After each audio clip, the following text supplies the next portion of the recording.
सम्मानित देशवासियों, भारतीय जीवन बीमा निगम से संदर्भित चर्चा के पूर्व जो साथी मुझे नहीं जानते हैं वो जाने।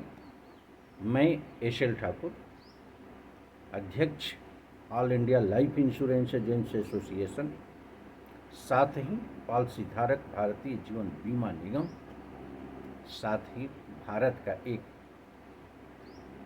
नागरिक सजग प्रहरी के रूप में आज मैं विशेष करके आपसे मैं शेयर करूंगा उन मुद्दों को लेकर के जिन मुद्दों को वास्तव में देखा जाए तो पॉलिसी धारक और अभिकर्ताओं से विशेष करके जोड़ा जा सकता है। आज सोशल मीडिया के माध्यम से, पेपर मीडिया के माध्यम से भारतीय जीवन बीमा निगम के अंदर हुए मुनाफे की चर्चा होती है, आंकड़े प्रस्तुत किए जाते हैं। वह देखने के बाद यह महसूस होता है कि वास्तव में वो उस आंकड़े की सत्यता क्या है, कहीं बाजीगरी तो नहीं।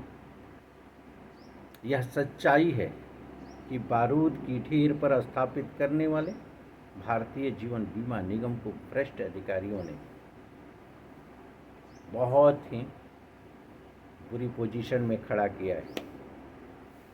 आज यह प्रश्न उठता है कि उस विज्ञप्ति में अगर देखा जाए तो यह सच्चाई है कि आंकड़े जो प्रस्तुत किए गए हैं उस पेपर में पेपर का डिटेल नहीं है। वो कौन सा पेपर है, उसका संपादक कौन है, कहाँ से वो प्रिंट होता है, कहाँ तक वो जाता है, कहीं कोई उल्लेख नहीं। उस पेपर में विज्ञप्ति किसने जारी किया है?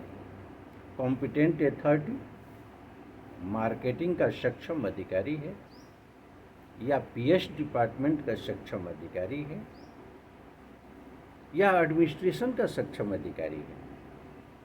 किसी अधिकारी का नाम विज्ञप्ति देने वाले का उल्लेख नहीं है। साथ ही भारी मुनाफा भारतीय जीवन बीमा निगम में, तो ये सवाल उठता है भारतीय जीवन बीमा निगम के उन सक्षम एडमिनिस्ट्रेशन के लोगों से कि आप बताओ कि पॉलिसी धारकों का बोनस में वृद्धि क्यों नहीं होता जब भारतीय जीवन बीमा निगम मुनाफे में है? आप बताओ कि अभिकर्ताओं के कमीशन में कटौती क्यों की गई जब भारतीय जीवन बीमा निगम मुनाफे में है? इसका मतलब क्या है? यह सच्चाई है कि भारतीय जीवन बीमा निगम के अंदर बहुत सारी ऐसी गतिविधियां संचालित हो रही है जिसे कि छुपाया जा रहा है। जब पूछा जाता है कि आप बताओ बिजनेस प्रमोशनल मीटिंग पर आपके कितने खर्चे होते हैं, सरकारी संस्था के अंतर्गत ये सूचना देने में आपको दिक्कत क्या है? आप यह बताने को तैयार नहीं।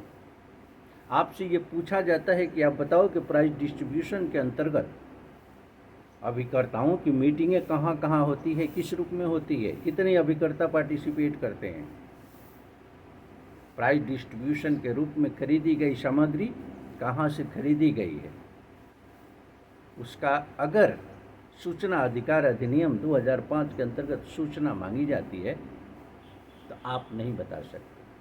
आपसे पूछा जाता है कि आप बताओ कि शाखा कार्यालयों में अभिकर्ताओं की बैठने की जगह उपलब्ध है या नहीं, पॉलिसी धारकों के लिए पॉलिसी धारक आगंतुक कक्ष है या नहीं।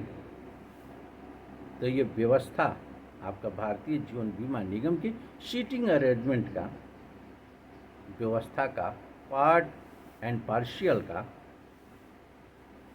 एक सूचना है। सरकारी संस्थाओं के अंतर्गत कोई भी गतिविधियां होती है तो कोई सेक्रेसी नहीं होती है। सूचना अधिकार अधिनियम 2005 के अंतर्गत ये सीआईसी का निर्देश है कि सूचनाएं अगर मांगी जाती है तो सत्यता के आधार पर देने की व्यवस्था भारतीय जीवन बीमा निगम को करना होगा। इसके लिए माननीय आयोग ने उच्च प्रबंधन भारतीय जीवन बीमा निगम के अध्यक्ष को निर्देश भी निर्गत किया कि आपके यहाँ सूचनाएं जो दी जाती है गलत दी जाती है, सही सूचना उपलब्ध कराओ। इतनी बड़ी फटकार के बावजूद भी भारतीय जीवन बीमा निगम के अंदर जो सूचना अधिकार अधिनियम 2005 के अंतर्गत सूचनाएं दी जाती है वो लगभग 90% गलत होती है। शर्म आनी चाहिए ऐसे सक्षम अधिकारियों को कि आप अपने कृत्य कार्रवाई का प्रदर्शन नहीं कर सकते हो। आप सोचते हो कि बेहतरीन संस्था परफॉर्मेंस करे, कैसे कर सकते हो? वहाँ अभिकर्ताओं का भविष्य, पॉलिसी धारकों का भविष्य सुरक्षित कैसे रह सकता है जहाँ की गतिविधियाँ पारदर्शी न हो? बहुत ही गंभीर चिंतनीय विषय है। पुनः all India life insurance agent association इस चिंतन को व्यक्त करते हुए बहुत ही जल्द सूचना अधिकार अधिनियम 2005 के अंतर्गत ये सूचना मांगेगा कि भारतीय जीवन बीमा निगम के मुनाफे की दी गई सूचना किस आधार पर दी गई, मुनाफे हुए हैं तो किस दृष्टिकोण से हुए हैं, यह स्पष्ट आप सूचना उपलब्ध कराएं। भारतीय जीवन बीमा निगम के किन किन कंपनियों के शेयरों में पैसा इन्वेस्ट है, किन किन कंपनियों में पैसा इन्वेस्ट है, उन शेयरों के मुनाफे क्या रहे हैं, अगर घाटे में है तो कितना घाटा हुआ है, ये पूरी तरह से पारदर्शी करना होगा। क्योंकि ये भारतीय जीवन बीमा निगम निजी क्षेत्र नहीं है, ये सरकारी क्षेत्र है और सरकारी क्षेत्र में जनता ही मालिक होती है। इसमें कोई संशय पालने की जरूरत नहीं है। आप किसी पद पर पीठासीन अधिकारी हो, आपसे सवाल पूछा जाएगा, आपको जवाब देना होगा।